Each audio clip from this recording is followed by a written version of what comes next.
عالمی منظرنامے سے خبر یہ ہے کہ حماس نے اسرائیل کی جنگ بندی تجویز مسترد کر دی ہے۔ حماس مذاکرات اور سیز فائر معاہدے سے پہلے ہتھیار پھینکے۔ اسرائیل کے مصر کے ذریعے حماس کو پیغام رسانی۔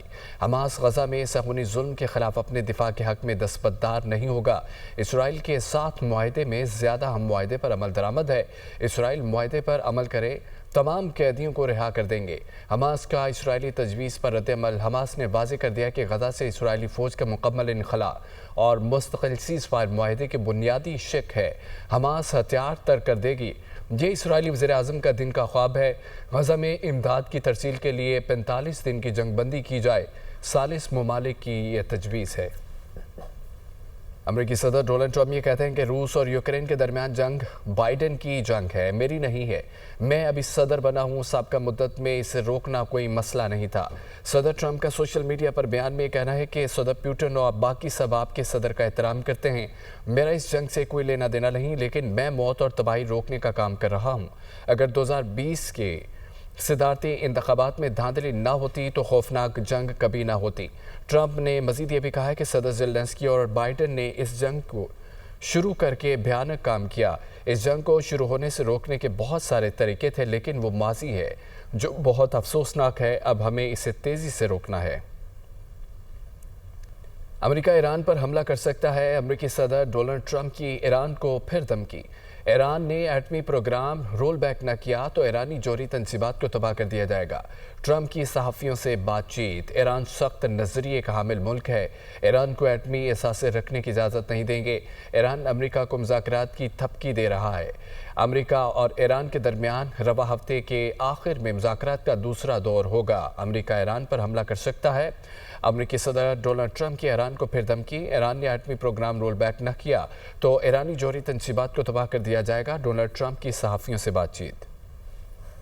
ناظرین، ملکی معیشت کے لیے اچھی خبر۔ اسٹیٹ بینک آف پاکستان کے مطابق پاکستان کو موصول ہونے والی ترسیلات زر نے سابقہ تمام ریکارڈ توڑ ڈالے۔ ملکی تاریخ میں پہلی بار رواں مالی سال کے 9 ماہ میں ترسیلات زر 28 ارب ڈالر کی سطح عبور کر گئی ہیں۔ تفصیلات کراچی سے اس رپورٹ میں دیکھیں۔ ترسیلات زر کی آمد میں ریکارڈ اضافہ۔ پاکستان کو موصول ہونے والی ترسیلات زر نے سابقہ تمام ریکارڈ توڑ ڈالے۔ اسٹیٹ بینک کے مطابق ترسیلات زر مارچ 2025 میں پہلی بار 4 ارب 10 کروڑ ڈالر کی سطح کو چھو گئی ہیں۔ تفصیلات کے مطابق ملکی ترسیلات زر میں ایک ماہ میں 37.3% اور ایک سال میں 29.8% اضافہ ہوا۔ جاری کردہ اعداد و شمار کہتے ہیں پاکستان کو سب سے زیادہ ترسیلات زر سعودی عرب سے 98 کروڑ 73 لاکھ امریکی ڈالر موصول ہوئی ہیں۔ دوسری جانب UAE سے ترسیلات زر کی مد میں 84 کروڑ 21 لاکھ ڈالر، برطانیہ سے 68 کروڑ 39 لاکھ ڈالر اور امریکہ سے 41 کروڑ 95 لاکھ ڈالر موصول ہوئے۔ مہنگائی کی بات کریں تو گزشتہ ماہ سے مہنگائی بڑھ رہی ہے۔ گورنر اسٹیٹ بینک نے اعتراف کر لیا۔ تقریب سے خطاب کرتے ہوئے گورنر اسٹیٹ بینک جمیل احمد نے کہا کہ مہنگائی پچھلے ماہ 0.7% تھی۔ حکومت معاشی استحکام کے لیے کوشاں ہے۔ ترسیلات زر میں اضافہ ہو رہا ہے۔ 26 ارب ڈالر کی بیرونی ادائیگیاں ہیں۔ 16 ارب ڈالر رول اوور یا ری فائنانس ہوں گے۔ انٹر بینک اور اوپن مارکیٹ کا فرق بھی کم ہو چکا۔ کرنٹ اکاؤنٹس کو سرپلس رکھنے میں کامیاب ہیں۔ زر مبادلہ ذخائر 14 ارب ڈالر سے تجاوز کر جائیں گے۔ And we have given the assessment that from current month onward, the inflation will start rising, and but it will be within ultimately will stabilize within the target range of 5 to 7%, which State Bank has set a number of years back. But alhamdulillah, finally we have been able to reach close to achieving that stability level in the inflation. We have total debt payable, foreign exchange debt payable, foreign debt for the current fiscal year of $26 billion, around $26 billion. We have $16 billion debt which was supposed to be either rolled over or refinanced.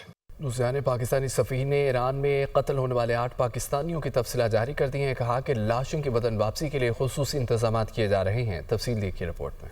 Iran میں 8 پاکستانیوں کے قتل کا اندھوناک واقعہ، باپ بیٹے سمیت تمام مقتولین کی شناخت کے بعد تفصیلات جاری۔ ایران میں پاکستانی سفیر مدثر ٹیپو کا کہنا تھا تمام مقتولین کا تعلق بہاولپور سے ہے۔ بہادر ہم وطنوں کی فہرست جاری کرتے ہوئے غمگین ہیں۔ افسوسناک واقعے میں انصاف کے حصول کے لیے ایرانی انتظامیہ سے قریبی رابطے میں ہیں۔ لاشوں کی وطن واپسی کے آخری انتظامات میں مصروف ہیں۔ مقتولین کی تکریم میں زاہدان میں پاکستانی قونصل جنرل لاشوں کے ہمراہ پاکستان جائیں گے۔ مقتولین میں محمد عامر ولد لیاقت علی، محمد دلشاد ولد جند وڈا، محمد دانش ولد محمد دلشاد، محمد ناصر ولد محمد بخش، ملک جمشید ولد محمد صادق، محمد نعیم ولد غلام فرید، غلام جعفر ولد محمد رمضان، محمد خالد ولد کریم بخش شامل ہیں۔ اسرائیلی مظالم کے خلاف حکومت اور اپوزیشن ہم آواز ہو گئے۔ قومی اسمبلی میں اسرائیلی بربریت کے خلاف قرارداد متفقہ طور پر منظور کر لی گئی۔ غزہ میں اسرائیلی مظالم کی سخت مذمت بھی کی گئی۔ 60,000 فلسطینی شہداء کو خراج عقیدت پیش کیا گیا۔ اسرائیلی جارحیت عالمی برادری کی ناکامی ہے۔ غزہ سے اسرائیلی افواج کا فوری انخلاء کیا جائے۔ قرارداد میں یہ مطالبہ کیا گیا۔ اسرائیلی مظالم کے خلاف حکومت و اپوزیشن ہم آواز۔ قومی اسمبلی میں اسرائیلی بربریت کے خلاف قرارداد متفقہ طور پر منظور کر لی گئی۔ To the House. The question is that the resolution as moved be adopted. All those in favor of the resolution may say aye. All those against may say no. I think the ayes have it, and consequently the resolution is adopted unanimously. وفاقی وزیر قانون اعظم رضی تارڑی کہتے ہیں کہ نہتے فلسطینیوں پر ظلم و ستم کی تاریخ میں مثال نہیں ملتی۔ اسرائیل غزہ میں فلسطینیوں کی نسل کشی کر رہا ہے۔ اسرائیلی بربریت میں ہزاروں افراد شہید اور لاکھوں زخمی ہو چکے۔ اسرائیلی بمباری سے غزہ میں تمام انفراسٹرکچر تباہ ہو چکا ہے۔ قومی اسمبلی کے اجلاس میں اظہار خیال کرتے ہوئے وفاقی وزیر قانون اعظم رضی تارڑ کا یہ کہنا تھا کہ فلسطین میں اسپتالوں اور فلاحی اداروں کو نشانہ بنانا قابل مذمت ہے۔ ظلم و ستم پر عالمی برادری کی خاموشی افسوسناک ہے۔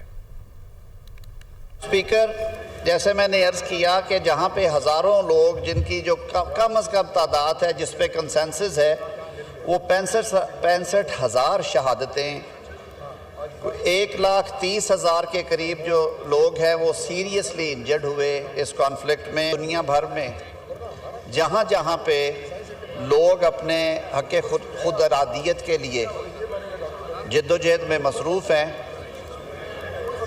ان کی آواز ڈائیلاگ سے تو آپ روک سکتے ہیں، ریزالو کر سکتے ہیں، لیکن بارود سے ان کی آواز جو ہے اسے نہ دبایا جائے، وہ چاہے فلسطین ہو چاہے وہ کشمیر ہو۔ اور بے گناہ انسانی جانیں جو ہیں ان کا ضیاع ہو رہا ہے۔ نہ صرف یہ بلکہ جو ریلیف ورک ہے جناب اسپیکر، اس میں بھی شدید تعطل پیدا ہو رہا ہے۔ وفاقی وزیر اطلاعات عطا تارڑی کہتے ہیں کہ فلسطین کے معاملے پر ہم سب متحد ہیں۔ فلسطین کے معاملے پر ہمیں سیاست سے گریز کرنا چاہیے۔ پوائنٹ سکورنگ کی بجائے عملی اقدامات یقینی بنانا ہوں گے۔ پاکستانی پاسپورٹ پر لکھا ہے یہ اسرائیل کے لیے کارآمد نہیں ہے۔ ہم اسرائیل کو نہ مانتے ہیں نہ تسلیم کرتے ہیں۔ جنوبی افریقہ نے ہمت کی اور نسل کشی کے خلاف عالمی عدالت میں گیا۔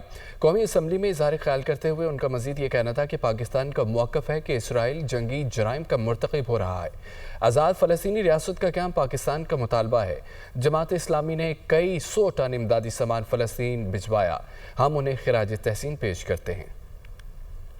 میں آپ سے التماس کرتا ہوں کہ اس ایشو کے اوپر آج یہ ہاؤس جو ہے متحد ہو جائے۔ میں مذمت کرتا ہوں جو تقریر یہاں سے بھی کی گئی اور جو یہاں سے بھی کی گئی، جس میں سیاست سے بھرپور پوائنٹ سکورنگ کی گئی فلسطین کے ایشو پہ۔ کم از کم آج ہم اپنے جو یہ پوائنٹ سکورنگ کے ایشوز ہیں ان کو اس ایشو کے اندر نہ لے کے آتے۔ میں آج اپنے سبز پاسپورٹ کی بھی بات کرنا چاہتا ہوں کہ یہ واحد پاسپورٹ ہے دنیا کا جس پہ لکھا ہے کہ یہ ہر ملک کے لیے ویلڈ ہے، صرف اسرائیل کے لیے ویلڈ نہیں ہے۔ اور پاکستان اس پالیسی سے ادھر ادھر نہیں ہوا جس کے تحت ہم اسرائیل کو نہ مانتے ہیں نہ ریکگنائز کرتے ہیں۔ ساؤتھ افریقہ بھی ایک ملک ہے دنیا کے اندر جس نے یہ ہمت کی، جس نے یہ حوصلہ کیا کہ جینوسائیڈ کے خلاف international court of justice Hague میں وہ گیا اور جینوسائیڈ کرتے ہوئے وہ جنگی جرائم کا مرتکب ہے، وار کرائمز کمٹ کر رہا ہے۔ شاید اس سیاسی جماعت کی اس ہاؤس میں نمائندگی نہیں ہے